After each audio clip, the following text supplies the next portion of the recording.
జిల్లా ఆత్మీయ సమావేశానికి విచ్చేసిన నాయకులకు, కార్యకర్తలకు, అభిమానులకు, బీసీ కుటుంబ సభ్యులకు, విద్యార్థి నాయకులకు, సామాజిక సేవా కార్యకర్తలకు, మీడియా మిత్రులకు ప్రతి ఒక్కరికి పేరు పేరున హృదయపూర్వక నమస్కారాలు తెలియజేస్తూ ఈరోజు నంద్యాల జిల్లా పర్యటనలో భాగంగా ఉదయము ప్రముఖ పుణ్యక్షేత్రం అహోబిలంలో జరుగుతున్నటువంటి శ్రీ లక్ష్మీ నరసింహస్వామి బ్రహ్మోత్సవాల సందర్భంగా స్వామివారి దర్శనం చేసుకొని నంద్యాల పట్టణానికి విచ్చేసి మీ అందరినీ కలవడం జరిగింది.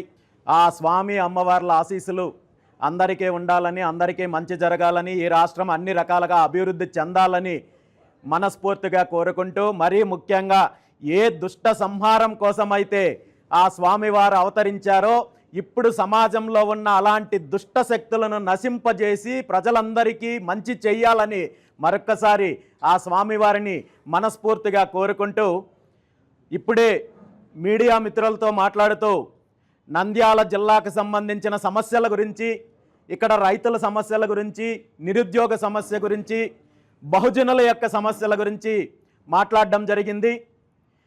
అన్ని రకాలుగా అన్ని రంగాలలో నంద్యాల జిల్లా అభివృద్ధి చెందే అవకాశం ఉన్నప్పటికీ కూడా, వ్యవసాయ రంగంలో అన్ని రకాల పంటలు పండే అవకాశం ఉన్నప్పటికీ కూడా, పారిశ్రామిక అభివృద్ధి చేసే అవకాశం ఉన్నప్పటికీ కూడా నంద్యాల జిల్లా ఈరోజు వెనకబడి ఉండడానికి కారణం ఎవరనే విషయము మనందరికీ తెలుసు. ఈ జిల్లా గుండా కృష్ణానది, తుంగభద్రా నది, కుందూ నది లాంటి నదులు ప్రవహిస్తున్నప్పటికీ కూడా, ఈ జిల్లాకు సంబంధించి తెలుగు గంగా నీటి ప్రాజెక్టు వెళ్తున్నప్పటికీ కూడా, అదేవిధంగా శ్రీశైలం జలాశయం ఈ జిల్లాలో ఉన్నప్పటికీ కూడా ఈ జిల్లా రైతాంగానికి పూర్తి స్థాయిలో సాగునీరు అందించలేని పరిస్థితి ప్రభుత్వాలకు ఉంది. అంటే నంద్యాల జిల్లా రైతాంగం పైన కావచ్చు, రాయలసీమ రైతాంగం పైన కావచ్చు, ప్రభుత్వానికి, ప్రభుత్వ అధినేతలకు ఎలాంటి చిత్తశుద్ధి ఉందో మనం తెలుసుకోవచ్చు. ఈరోజు ప్రభుత్వం 3,32,000 కోట్లు మేము బడ్జెట్ ఇస్తున్నామని చెప్పే ప్రభుత్వము, అందులో రాయలసీమ రైతాంగానికి సంబంధించి పెండింగ్లో ఉన్న అనేక చిన్న చిన్న ప్రాజెక్టులకి ₹1 కూడా నిధులు ఇవ్వడం లేదంటే రాయలసీమ రైతాంగం పైన ప్రభుత్వానికి ఉన్న చిత్తశుద్ధి ఏమనేది మనం తెలుసుకోవచ్చు. ఎన్నో పెండింగ్లో ఉన్న ప్రాజెక్టులు కావచ్చు, అదేవిధంగా తెలుగు గంగా ప్రాజెక్టుకి సంబంధించి కాలువల మరమ్మతులు కావచ్చు, ఆధునీకరణ చేయడం ద్వారా పూర్తి స్థాయిలో ఆయుకట్ట రైతులకు నీరు అందించే అవకాశం ఉన్నప్పటికీ కూడా చిన్న చిన్న నిధులు కూడా విడుదల చెయ్యలేని పరిస్థితుల్లో ఈరోజు ప్రభుత్వం ఉందంటే, రాయలసీమ యొక్క ఏదైతే వనరులను దోచుకోవాలనుకుంటున్నారు, రాయలసీమని రాజకీయంగా ఉపయోగించుకుంటున్నారు తప్ప రాయలసీమ ప్రజానీకానికి ఈరోజు ఏమాత్రం ఉపయోగపడే కార్యక్రమాలు ఏ ప్రభుత్వము చెయ్యడం లేదనే విషయాన్ని ఈరోజు మనం గుర్తించాలి. ముఖ్యంగా నంద్యాల జిల్లాకు సంబంధించి ఓర్వకల్లు లాంటి ప్రాంతంలో పూర్తి స్థాయిలో పారిశ్రామిక అభివృద్ధి చేసి పరిశ్రమలు తీసుకొచ్చే అవకాశం ఉన్నప్పటికీ, వేల మందికి ఉద్యోగాలు కల్పించే అవకాశం ఉన్నప్పటికీ, గత సంవత్సరంలోనే కేంద్ర ప్రభుత్వం ఓర్వకల్లు కారిడార్లకి బడ్జెట్లో కేటాయించినప్పటికీ కూడా ఆ దిశగా రాష్ట్ర ప్రభుత్వం కనీసం ఒక్క అడుగు కూడా ముందుకు వేయలేని పరిస్థితి. మరి ఈ జిల్లాకి సంబంధించిన ప్రజాప్రతినిధులు, ఈ ప్రాంతానికి సంబంధించిన ప్రజాప్రతినిధులు ఇక్కడున్న రైతాంగానికి సంబంధించిన సమస్యలు కానీ, లేదంటే విద్యార్థులకు సంబంధించిన సమస్యలు కానీ, లేదా నిరుద్యోగులకు సంబంధించిన సమస్యలు కానీ, లేదంటే ప్రతి సంవత్సరం కుందూ నది లాంటి నదుల ద్వారా, వరదల ద్వారా వందలాది గ్రామాలు ముంపునకు గురవుతున్నాయి, వేలాది ఎకరాలు రైతులు నష్టపోతున్నారు. ఇలాంటి సమస్యలకు శాశ్వత పరిష్కారాలు అందించడానికి కానీ ఏమాత్రం శ్రద్ధ చూపించకుండా ఇసుక దందాలు చేయడానికి, అక్రమ మైనింగ్ చేయడానికి, అక్రమ మద్యం వ్యాపారాలు చేసుకోవడానికి, ఈ జిల్లాలో ఉన్న పుణ్యక్షేత్రాల్లో దందాలు చేసి అక్రమంగా అవినీతి చేయడానికి, నిరుద్యోగుల నుండి ఏదైతే అధికార పార్టీ తెలుగుదేశం పార్టీకి సంబంధించిన నాయకులు లక్షలాది రూపాయలు ఒక్కొక్క అభ్యర్థి నుండి వసూలు చేసి కోట్ల రూపాయలు అవినీతి చేస్తే, కుంభకోణాలు చేస్తే ఆ అవినీతిలో భాగస్వామ్యం అయ్యి బాధితులను వంచిస్తున్నారు తప్ప ఈ జిల్లాలో ఉన్న ఏ ఒక్క సమస్య పైన ఏ ఒక్క ప్రజాప్రతినిధి స్పందించే పరిస్థితి లేదనే విషయాన్ని జిల్లా ప్రజలు గమనించాలి, నాయకులు గమనించాలి, మేధావులు గమనించాల్సిన అవసరం ఉంది. ఇది ఈరోజు కొత్తగా ఉన్న సమస్య కాదు. రాయలసీమ ప్రాంతంలో ఎప్పటి నుండినో ఫ్యాక్షనిజాన్ని అడ్డం పెట్టుకొనో, లేదంటే రాజకీయాలను అడ్డం పెట్టుకొనో, ముఠా తగాదాలను అడ్డం పెట్టుకొనో ఇక్కడ రాజకీయం చేస్తున్నారు, పదవులు తెచ్చుకుంటున్నారు, వ్యాపారాలు చేస్తున్నారు, అవినీతి చేస్తున్నారు తప్ప ఈ ప్రాంతానికి, రైతాంగానికి, విద్యార్థులకు, అదేవిధంగా పారిశ్రామిక రంగ అభివృద్ధికి ఏ ఒక్క నాయకుడు కృషి చెయ్యలేదనే విషయాన్ని మనం గుర్తించాల్సిన అవసరం ఉంది. అందుకే ఈ సందర్భంగా ఈ జిల్లా ప్రాంత వాసులకు నేను ఒక్కటే పిలుపునిస్తున్నాను.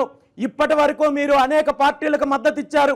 గతంలో కాంగ్రెస్ పార్టీకి కావచ్చు, ఆ తర్వాత వైఎస్ఆర్ కాంగ్రెస్ పార్టీకి కావచ్చు, ఇప్పుడున్న తెలుగుదేశం పార్టీకి కావచ్చు, మద్దతు ఇచ్చినప్పటికీ కూడా మన జిల్లాకు కానీ, రాయలసీమ ప్రాంతానికి కానీ ఏ ఒక్క విషయంలోనూ న్యాయం జరగలేదు. కాబట్టి ఒక్కసారి బీసీవై పార్టీకి అవకాశం ఇవ్వండి. వచ్చే స్థానిక సంస్థల ఎన్నికల్లో బీసీవై పార్టీకి అవకాశం ఇచ్చినట్టయితే ఖచ్చితంగా ప్రభుత్వాన్ని నిలదీసే బాధ్యత బీసీవై పార్టీ తీసుకుంటుంది. ఇక్కడ స్థానికంగా ఉన్న పెండింగ్ ప్రాజెక్టులను ప్రభుత్వం పైన ఒత్తిడి తీసుకొని వచ్చి నిధులు కేటాయించి పూర్తి చేయించే బాధ్యత బీసీవై పార్టీ తీసుకుంటుంది. ఇక్కడ పారిశ్రామిక అభివృద్ధికి పూర్తి స్థాయిలో పోరాటం చేసి బీసీవై పార్టీ ఆ దిశగా ప్రయత్నాలు చేస్తుంది. ఖచ్చితంగా ఈ విషయంలో ఈ జిల్లా వాసులు కావచ్చు, ప్రతి ఒక్కరూ కూడా బీసీవై పార్టీకి ఒక్క అవకాశం ఇవ్వాలని చెప్పి ఈ సందర్భంగా కోరుకుంటున్నాను. అదేవిధంగా ఈరోజు రాష్ట్రంలో ఉన్న పరిస్థితులు కేవలం నంద్యాల జిల్లానో లేదంటే రాయలసీమ ప్రాంతం మాత్రమే కాదు, రాష్ట్రం మొత్తం ఏం జరుగుతోందో ప్రభుత్వం, గత ప్రభుత్వంలో కావచ్చు, ఇప్పుడు ఈ ప్రభుత్వం వచ్చిన ఈ 20 నెలల కాలంలో కావచ్చు, రాష్ట్ర అభివృద్ధిలో కావచ్చు, రైతాంగానికి సంబంధించి కావచ్చు, పారిశ్రామిక అభివృద్ధికి సంబంధించి కావచ్చు, విద్యార్థులు, ఉద్యోగస్తుల సమస్యలకు సంబంధించి కావచ్చు, బీసీలు, బహుజనులకు సంబంధించిన సమస్యలు కావచ్చు, అదేవిధంగా అధికారంలోకి రాకముందు ప్రస్తుత ముఖ్యమంత్రి చంద్రబాబు నాయుడు గారు ఇచ్చిన హామీలను నెరవేర్చడంలో కావచ్చు, అన్ని రకాలుగా పూర్తి స్థాయిలో విఫలమైన ప్రభుత్వం ఏదైనా ఉంది అంటే అది చంద్రబాబు నాయుడు గారి ప్రభుత్వం అనేది ఈరోజు ప్రతి గ్రామంలో చిన్న పిల్లలను అడిగినా చెప్పుకునే పరిస్థితి ఉందంటే ఈ ప్రభుత్వం ఈ 20 నెలల కాలంలో ఏం సాధించారో మనం ఆలోచించుకోవాల్సిన అవసరం ఉంది. నిజంగా ఈ 20 నెలల కాలంలో ప్రభుత్వం ఏదైనా చేసింది అంటే అది పరిశ్రమల పేరుతో రాష్ట్రంలో ఉన్న వేల కోట్ల విలువైన భూములు వీళ్ళ బినామీలకు అప్పనంగా అప్పచెప్తున్నారు. 90 రూపాయలకి ఇస్తున్నాం, 99 పైసలకి ఇస్తున్నామంటూ. అదేవిధంగా సహజ వనరులను కొల్లగొడుతున్నారు, శాండ్ దందా చేస్తున్నారు, అదేవిధంగా అక్రమ మైనింగ్లు చేస్తున్నారు, అక్రమ మద్యం వ్యాపారం చేస్తున్నారు. రాష్ట్రానికి సంబంధించిన సంపదను, సహజ వనరులను పూర్తి స్థాయిలో కొల్లగొట్టే ప్రయత్నం చేస్తున్నారు తప్ప ఏ ఒక్క రంగంలో అభివృద్ధి చేయాలని కానీ, ఏ ఒక్క వర్గానికి మంచి చేయాలని కానీ, గతంలో వీళ్ళు ఇచ్చిన హామీలను నెరవేర్చాలనే ఆలోచన ముఖ్యమంత్రి గారికి కానీ, తెలుగుదేశం పార్టీకి కానీ ఏ ఒక్కరికి లేదు అనేది ఈరోజు స్పష్టంగా కనబడుతోంది. మరి ఈ 20 నెలల కాలంలో వీళ్ళు ఇచ్చిన ఏ ఒక్క హామీని నెరవేర్చుకోపోగా వీళ్ళు చేస్తున్నది ఏంటంటే డైవర్షన్ పాలిటిక్స్ చేస్తున్నారు. ఏదో ఒక రకంగా సమస్యలను తప్పుదారి పట్టించి ప్రజలను మరోవైపు మళ్లించడంలో ముఖ్యమంత్రి చంద్రబాబు నాయుడు గారికి ఉన్న ప్రావీణ్యత ఈ రాష్ట్రంలో కాదు, దేశంలో ఏ నాయకుడికి లేదనే విషయాన్ని ఈరోజు మనం గుర్తించాలి. దానికి ఉదాహరణ తీసుకుంటే ఈరోజు బీసీలకు ఇచ్చిన సమస్యల గురించి మాట్లాడితే దాన్ని ఏదో రకంగా తప్పుదారి పట్టించే ప్రయత్నం చేస్తున్నారు. రైతులకు ఇచ్చిన సమస్యల గురించి మాట్లాడితే తప్పుదారి పట్టిస్తున్నారు, తప్పుడు ప్రచారాలు చేస్తున్నారు, రైతుల దగ్గర బలవంతంగా భూసేకరణలు చేస్తున్నారు పారిశ్రామిక అభివృద్ధి పేరు చెప్పి. మరీ ముఖ్యంగా గతంలో చరిత్రలో ఎప్పుడూ లేని విధంగా వీళ్ళ నీచ రాజకీయాల కోసం, వీళ్ళ కుట్రల కోసం కుతంత్రాల కోసం సాక్షాత్తు కలియుగ దైవం వెంకటేశ్వర స్వామిని కూడా వీళ్ళ రాజకీయాల కోసం వాడుకోవడానికి సిద్ధపడ్డారంటే ఈ రాష్ట్రంలో ఎలాంటి నీచమైన రాజకీయాలు జరుగుతున్నాయో మనందరం కూడా గుర్తించాలి. గత 14-15 నెలల కాలం నుండి సాక్షాత్తు ముఖ్యమంత్రి గారు ఏదైతే వెంకటేశ్వర స్వామికి సంబంధించిన ప్రసాదాల పైన కావచ్చు, అక్కడ జరుగుతున్న అపచారాల పైన కావచ్చు, ఆరోపణలు చేసి ఈ రెండు పార్టీలు, ప్రతిపక్ష పార్టీ, అధికార పార్టీ, ఒకరి మీద ఒకరు ఆరోపణలు చేసుకోవడానికి, దాన్ని వీళ్ళకి సంబంధించిన తోక పత్రికలు కావచ్చు, వీళ్ళకి సంబంధించిన సొంత మీడియాల్లో ప్రముఖంగా రాసుకోవడానికి తప్ప రాష్ట్రానికి సంబంధించిన సమస్యలపైన కానీ మిగిలిన సమస్యలపైన కానీ పూర్తి స్థాయిలో దృష్టి కేంద్రీకరించే ప్రయత్నం లేకుండా ఈ విధంగా ప్రజలను తప్పుదారి పట్టిస్తూ రాష్ట్రాన్ని కొల్లగొట్టే ప్రయత్నం చేస్తున్నారు తప్ప మరొక్కటి జరగడం లేదు. తిరుమల విషయంలో ఎక్కడో ఒక చోట ఈ వివాదానికి ముగింపు పలుకుతారనుకున్న ప్రతిసారి కూడా కొత్త వివాదాలను తీసుకొని వచ్చి కేవలం మన రాష్ట్రం దేశంలోనే కాదు ప్రపంచవ్యాప్తంగా ఉన్న కోట్లాది మంది హిందూ భక్తుల యొక్క మనోభావాలను దెబ్బతీసే ప్రయత్నం చేస్తున్నారు. గత 2 రోజుల క్రితం జరిగిన సంఘటనను మనం చూసాము. సాక్షాత్తు తిరుమల తిరుపతి దేవస్థానానికి సంబంధించిన చైర్మన్ పైన కొన్ని వ్యక్తిగతమైన ఆరోపణలు వస్తే ఆ ఆరోపణలను తప్పు అని చెప్పి నిరూపించుకోవాల్సిన బాధ్యత చైర్మన్ పైన ఉంది. ఈ ఆరోపణలకు వివరణ ఇవ్వాల్సిన బాధ్యత చైర్మన్ పైన ఉన్నప్పటికీ కూడా దాన్ని కప్పిపుచ్చుకోవడానికి ఆ చైర్మన్ యొక్క స్థానాన్ని కించపరుస్తూ మాట్లాడే పరిస్థితి ఈరోజు ఉంది. భగవద్గీతను గురించి కించపరుస్తూ మాట్లాడే పరిస్థితి ఈరోజు అతనికి ఉంది అంటే నిజంగా ఎలాంటి నీచమైన స్థితికి వీళ్ళు దిగజారుతున్నారో మనం అర్థం చేసుకోవచ్చు. నా దృష్టిలో తిరుమల తిరుపతి దేవస్థానం పాలక మండలి చైర్మన్ అంటే అది ముఖ్యమంత్రి పదవి, ప్రధానమంత్రి పదవి కంటే కూడా ఎంతో పవిత్రమైన పదవి. అలాంటి పదవిని ఒక వ్యాపార కోణంలోనో లేదంటే మరో కోణంలోనో చూస్తూ నీచంగా మాట్లాడుతున్నారంటే నిజంగా ముఖ్యమంత్రి చంద్రబాబు నాయుడు గారికి చిత్తశుద్ధి ఉంటే, వెంకటేశ్వర స్వామి పైన భక్తి ఉంటే ఇలాంటి నీచమైన వ్యక్తిని వెంటనే ఆ పదవి నుండి తప్పించి అతని మీద వెంటనే కేసు ఫైల్ చేసి చర్యలు తీసుకొని భవిష్యత్తులో మళ్ళీ ఇలాంటి పరిణామాలు పునరావృతం కాకుండా చూడాల్సిన బాధ్యత ముఖ్యమంత్రి చంద్రబాబు నాయుడు గారి పైన ఉంది. ఈ ఒక్క అంశమే కాదు, అనేక రకాలుగా రాష్ట్రంలో జరుగుతున్న అరాచకాలు కావచ్చు, అవినీతి కావచ్చు, అన్ని అంశాలపైన తప్పుదారి పట్టించి ప్రజలను యామారించే ప్రయత్నం చేస్తూ ఎవరైతే ఎదురు తిరుగుతున్నారో, ఎవరైతే ప్రశ్నిస్తున్నారో వాళ్ళ మీద రెడ్ బుక్ రాజ్యాంగం అంటూ చిల్లర మాటలు, చిల్లర రాజకీయాలు చేసే ప్రయత్నం చేస్తూ భయభ్రాంతులకు గురి చేసి ఈరోజు సామాన్య ప్రజలు ప్రశ్నించితే మేము ఇబ్బంది పెడతాము, కేసులు పెడతాము, అణిచివేస్తామంటూ ఆనాటి బ్రిటిష్ ప్రభుత్వం కంటే ఘోరంగా ఈరోజు ఆంధ్రప్రదేశ్లో పరిస్థితులు ఉన్నాయి అనే విషయాన్ని మనందరం కూడా గుర్తించాల్సిన అవసరం ఉంది. దీనికి అంతం పలకాలంటే ఎక్కడో ఒక చోట మార్పు రావాలి. ఈ దోపిడీ పార్టీల యొక్క పరిపాలనకు అంతం పలికి ఖచ్చితంగా ఒక ప్రజా రాజకీయం దిశగా ఈ రాష్ట్రంలో ప్రత్యామ్నాయ రాజకీయ వ్యవస్థ రావాల్సిన అవసరం, చారిత్రాత్మకమైన అవసరము ఉంది అనే విషయాన్ని ఈ రాష్ట్ర ప్రజలు గుర్తించాల్సిన అవసరం ఉంది. ఆ దిశగా అడుగులు ముందుకు వేసిన పార్టీనే భారత చైతన్య యువజన పార్టీ అనే విషయాన్ని ఈ సందర్భంగా మీ అందరికీ తెలియజేస్తున్నాను. భారత చైతన్య యువజన పార్టీ అనేది కేవలం ఒక వర్గానికో, ఒక ప్రాంతానికో, ఒక మతానికో సంబంధించిన పార్టీ కాదు.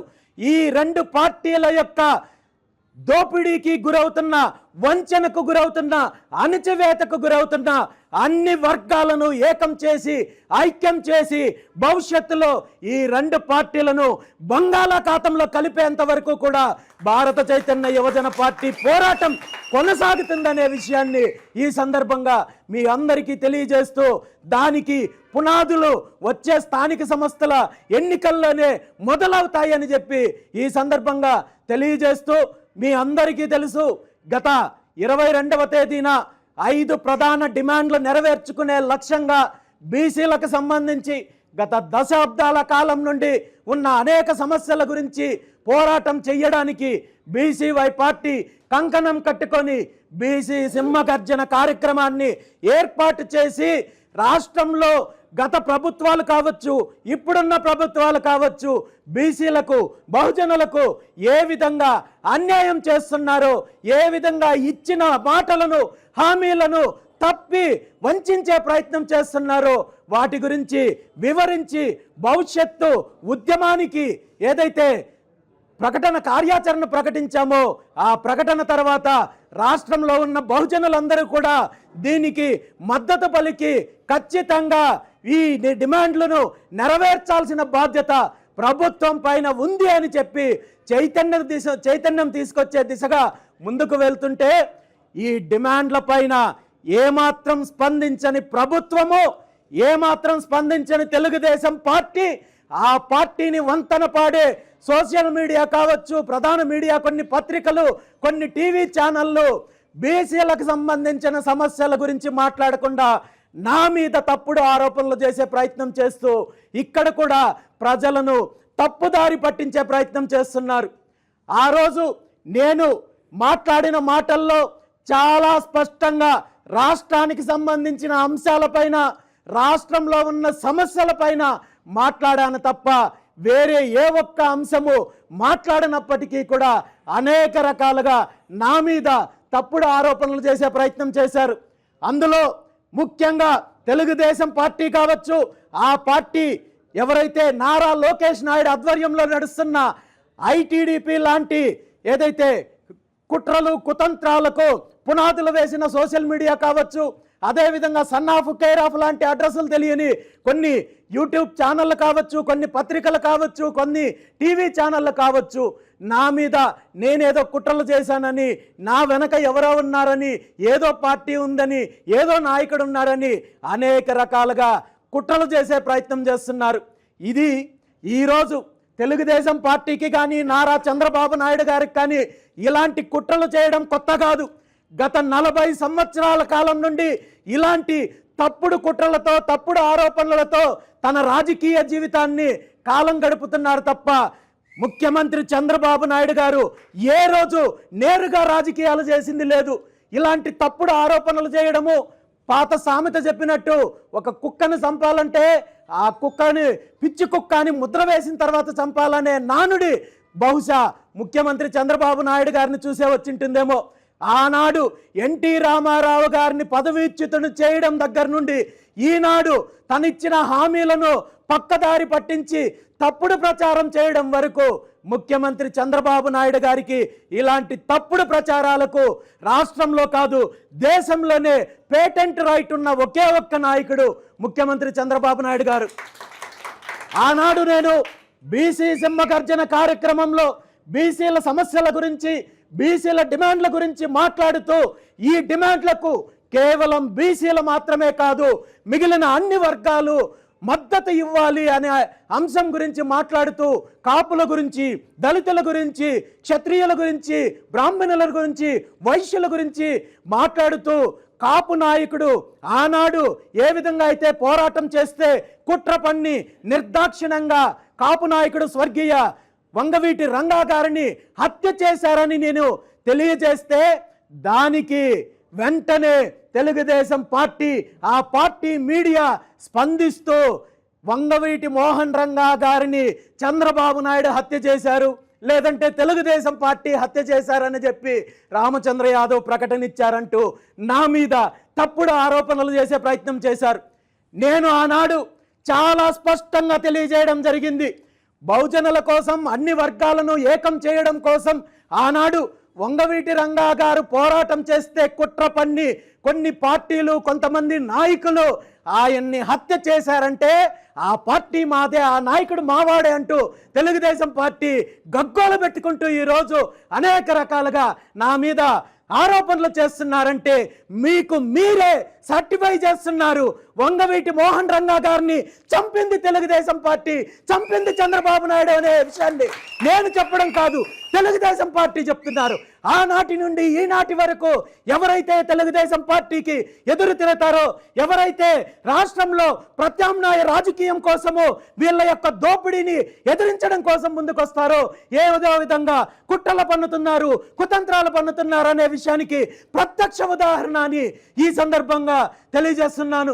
అదేవిధంగా బీసీలకు సంబంధించిన 5 ప్రధాన డిమాండ్ల గురించి మాట్లాడుతూ ఈ డిమాండ్లను నెరవేర్చాల్సిన బాధ్యత ముఖ్యమంత్రి చంద్రబాబు నాయుడు గారికి ఉందని చెప్పి నేను మాట్లాడితే, ఈ డిమాండ్ల వెనక లేదా నా పోరాటం వెనక మరో పార్టీ ఉంది. ఎవరైతే మాజీ ముఖ్యమంత్రి వైఎస్ జగన్మోహన్ రెడ్డి గారు ఉన్నారు, లేదంటే వైఎస్ఆర్ కాంగ్రెస్ పార్టీ ఉంది అంటూ నీతి మాలిన మాటలు, సిగ్గులేని మాటలు ఈరోజు తెలుగుదేశం పార్టీ చేస్తుందంటే ఇంతకంటే దిగజారుడు తనము మీకు లేదు అనే విషయాన్ని ఈ సందర్భంగా తెలియజేస్తున్నాను. బీసీలకు సంబంధించిన 5 ప్రధాన డిమాండ్లు ఏవైతే ఉన్నాయో, బీసీలకు రక్షణ చట్టం కల్పించాలి అనే డిమాండ్ మొదటిది. మరి బీసీలకు రక్షణ చట్టం కల్పించాల్సింది ప్రస్తుతం అధికారంలో ఉన్న ముఖ్యమంత్రి చంద్రబాబు నాయుడు గారా, లేదంటే ప్రతిపక్ష హోదా కూడా లేని పులివెందుల ఎమ్మెల్యే జగన్మోహన్ రెడ్డి గారా? నేను ఎవరిని ప్రశ్నించాలి? ముఖ్యమంత్రి గారిని ప్రశ్నించాలా, జగన్మోహన్ రెడ్డి గారిని ప్రశ్నించాలా? అదేవిధంగా రాష్ట్రంలో ఏదైతే అమరావతిలో బీసీలకు కనీసం 1000 ఎకరాలు కేటాయించాలి అనే నేను చేసే డిమాండు ముఖ్యమంత్రి గారిని ప్రశ్నించాలా, లేదంటే అధికారంలో లేని జగన్మోహన్ రెడ్డి గారిని ప్రశ్నించాలా? అదేవిధంగా కులగణన చేపట్టాలి. బీసీలకు 1984లో మీ పార్టీ అధికారంలోకి రావడానికి కారణమైన ప్రధాన హామీ 44% విద్యా ఉద్యోగ స్థానిక సంస్థల ఎన్నికల్లో రిజర్వేషన్లు కల్పిస్తామని చెప్పి హామీ ఇచ్చి 22 సంవత్సరాలు అధికారాన్ని అనుభవించి 40 సంవత్సరాల తర్వాత కూడా బీసీలను వంచిస్తున్నారు. ఇప్పుడు మీరు అధికారంలో ఉన్నారు కాబట్టి వెంటనే సమగ్ర కులగణన చేపట్టండి, బీసీలకు మీరు ఇచ్చిన 44% హామీని నెరవేర్చండి, అదేవిధంగా బీసీ కార్పొరేషన్లకు నిధులు కేటాయించండి అని చెప్పి అధికారంలో ఉన్న ముఖ్యమంత్రి చంద్రబాబు నాయుడు గారిని ప్రశ్నించాలా, లేదా 11 మంది ఎమ్మెల్యేలున్న మీరు చెప్తున్నట్టు కనీసం ప్రతిపక్ష హోదా లేని పులివెందుల ఎమ్మెల్యే జగన్మోహన్ రెడ్డిని ప్రశ్నించాలా అని చెప్పి ఈ సందర్భంగా నేను తెలుగుదేశం పార్టీని, ముఖ్యమంత్రి చంద్రబాబు నాయుడు గారిని ప్రశ్నిస్తున్నాను. నిజంగా ఈ 5 డిమాండ్లు తీర్చగలిగే శక్తి, తీర్చగలిగే అధికారం చంద్రబాబు నాయుడు గారికి ఉందా, లేదా జగన్మోహన్ రెడ్డి గారికి ఉందా? నిజంగా జగన్మోహన్ రెడ్డి గారిని నేను ప్రశ్నించాలంటే ముందు మీరు ఈ విషయం పైన క్లారిటీ ఇవ్వండి. ఈ 5 డిమాండ్లు జగన్మోహన్ రెడ్డి తీర్చగలడనుకుంటే ఆ విషయాన్ని మీరు స్పష్టం చేయండి. అప్పుడు నేను జగన్మోహన్ రెడ్డితో పోరాటం చేస్తాను. అంతే తప్ప అధికారంలో ఉంటూ మీరు ఈ విధంగా తప్పుడు ఆరోపణలు, కుట్ర రాజకీయాలు చేస్తే నమ్మే పరిస్థితుల్లో బీసీ వర్గాలు, బహుజనులు, బీసీ ఎస్టీ మైనారిటీలు, కాపులు ఈరోజు మీ కుట్రలకు బలయ్యే పరిస్థితి లేదు. చైతన్యం వచ్చింది, మార్పు దిశగా ముందుకెళ్తున్నామనే విషయాన్ని గుర్తించాల్సిన అవసరం ఉంది. అదేవిధంగా ఈరోజు నా గురించి మరో రకంగా ఆరోపణలు చేస్తూ నేను ఏదో వైఎస్ఆర్ కాంగ్రెస్ పార్టీతోటో ఆ పార్టీ నాయకులతోటో కలిసిపోయానని చెప్పి ఈరోజు ఆరోపణలు చేస్తున్న మీరు గత 20 నెలల కాలంలో పూర్తి స్థాయిలో గత 5 సంవత్సరాల్లో జరిగిన అవినీతిలో భాగస్వామ్యం కోసం వెంపర్లాడుతున్నది మీరు, మీ నాయకులు. అదేవిధంగా భూ కేటాయింపుల్లో కావచ్చు, గనుల కేటాయింపుల్లో కావచ్చు, ఇసుక దందాల్లో కావచ్చు, అక్రమ మైనింగ్లో కావచ్చు, ఎర్రచందనం స్మగ్లింగ్లో కావచ్చు, వీటన్నింటిలో కూడా భాగస్వామ్యం పెట్టుకొని గత ప్రభుత్వంలో ఉన్న ఏ ఒక్క దోపిడీ పైన చర్యలు తీసుకోకుండా, ఏ ఒక్క నాయకుడి పైన చర్యలు తీసుకోకుండా డ్రామాలు ఆడుతూ, కుట్ర రాజకీయాలు చేస్తూ, నీచ రాజకీయాలు చేస్తూ, మాఫియా రాజకీయాలకు తెరతీసి ఈరోజు ఉంటే నువ్వు ఉండాలి, ఇదే లేదా నేను ఉండాలన్నట్టు ఊర్లు దొంగలు పంచుకున్నట్టు పంచుకొని మీరు ఏ ఒక్కరూ ప్రత్యామ్నాయంగా రాకూడదు, ఈ రాష్ట్రంలో ప్రత్యామ్నాయ శక్తి ముందుకు రాకూడదని చెప్పి కుట్రలు చేస్తూ నా మీద ఆరోపణలు చేస్తే దీనికి నేను వణుకుతానో బెనుకుతానో అనుకుంటే అది మీ మూర్ఖత్వం తప్ప మరొకటి కాదు అనే విషయాన్ని ఈ సందర్భంగా తెలియజేస్తూ మీరు ఎన్ని కుట్రలు చేసినా, ఎన్ని కుతంత్రాలు చేసినా, ఎన్ని ఆరోపణలు చేసినా ఖచ్చితంగా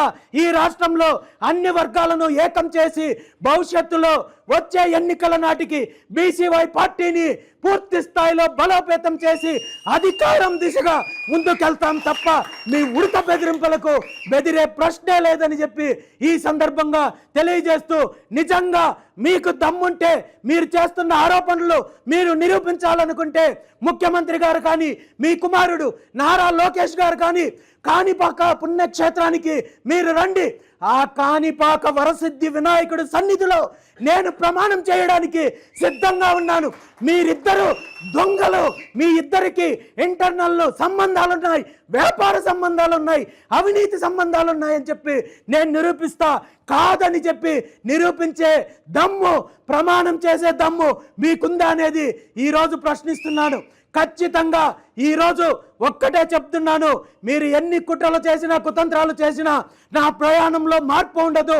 నేను ఏదైతే సిద్ధాంతం ఉందో, ఏ లక్ష్యం కోసం అయితే ప్రయాణం చేస్తున్నానో దానికోసము ఈ రాష్ట్రంలో ఉన్న అన్ని వర్గాల ప్రజలతో కలుపుకొని ముందుకెళ్ళే పోరాటం చేస్తాను. అదేవిధంగా గత బీసీ సింహగర్జన కార్యక్రమంలో ఏదైతే 5 డిమాండ్లను మీ ముందుంచామో అది ఈ నెల 31వ తేదీలోపు నెరవేర్చకపోతే ఈ రాష్ట్రంలో మరో కురుక్షేత్రానికి మీరు బాధ్యత వహించాలని చెప్పి ముఖ్యమంత్రి చంద్రబాబు నాయుడు గారిని హెచ్చరిస్తూ, మీరు ఆ దిశగా చర్యలు తీసుకోకపోతే ఏప్రిల్ 11వ తేదీన జ్యోతిరావు పూలే గారి జయంతి సందర్భంగా ఆమరణ నిరాహార దీక్షకు నేను కూర్చుంటానని చెప్పి ఈ సందర్భంగా తెలియజేస్తూ, బీసీల యొక్క సమస్యలను, డిమాండ్లను సాధించేంత వరకు వెనకడుగు వెయ్యనని చెప్పి తెలియజేస్తూ, ఈ పోరాటానికి ఇది ఈ సంవత్సరము ఈ కార్యక్రమము ఆరంభమే తప్ప అంతం కాదనే విషయాన్ని ఈ సందర్భంగా తెలియజేస్తూ, ఖచ్చితంగా ఈరోజు ఒక్కటే తెలియజేస్తున్నాను, భవిష్యత్తు మనదే. మనకు మంచి రోజులు వస్తున్నాయి, వచ్చేవన్నీ కూడా మన రోజులే. దీనికోసము అందరం కలిసి కట్టుగా పని చేయాల్సిన బాధ్యత మనకు ఉంది. వీళ్ళు చేస్తున్న దోపిడీని, వీళ్ళు చేస్తున్న అరాచకాలను ప్రజల్లో చైతన్యం తీసుకొని వచ్చి వీళ్ళను ఇంటికి పంపించే కార్యక్రమం చేయాల్సిన బాధ్యత మనకుంది. దానికి బీసీవై పార్టీ అందరికీ, అన్ని వర్గాల వారికి మద్దతునిస్తూ భవిష్యత్తు తరాల కోసము, ఈ రాష్ట్ర అభివృద్ధి కోసం, రైతాంగం మంచి కోసం, వ్యవసాయ అభివృద్ధి కోసం, పారిశ్రామిక అభివృద్ధి కోసం కట్టుబడి ఉందని చెప్పి తెలియజేస్తూ, ఈ ప్రయాణానికి మద్దతు ఇస్తున్న ప్రతి ఒక్కరికి కూడా ధన్యవాదాలు తెలియజేస్తూ, ఈరోజు నంద్యాల జిల్లా పెద్దలను, ప్రముఖులను, అదేవిధంగా పార్టీ నాయకులు, కార్యకర్తలను కలిసే అవకాశం కల్పించిన పెద్దలందరికీ కూడా ధన్యవాదాలు తెలియజేస్తూ సెలవు తీసుకుంటున్నాను. Thank you very much.